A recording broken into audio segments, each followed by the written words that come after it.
কক্ষপথে ভাসমান অরবিট ৭ নামের স্যাটেলাইটটি নীরব মহাশূন্যে তার প্রতিটি সেন্সর চালু করে পৃথিবীর দিকে তাকিয়ে আছে।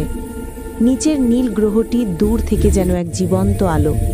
এর টেলিস্কোপিক লেন্সে ভেসে ওঠে কার্ভড আর্থ, নীল সমুদ্র, সাদা মেঘ আর বায়ুমণ্ডলের সূক্ষ্ম নীল আভা।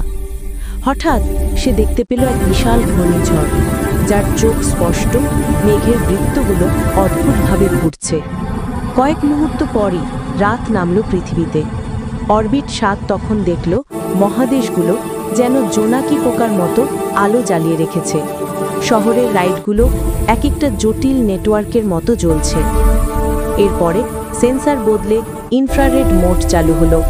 ঢেউ খাওয়া মেঘ, বৃষ্টি, বজ্রপাত সবই তাপ চিহ্নে স্পষ্ট হয়ে উঠল। তারপর সে ক্যামেরা ঘোরালো দিগন্তের দিকে। ধূসর অন্ধকারের মাঝে ধীরে ধীরে ফুটে উঠল সোনালি রেখা, সূর্যোদয়। পৃথিবী যেন নতুন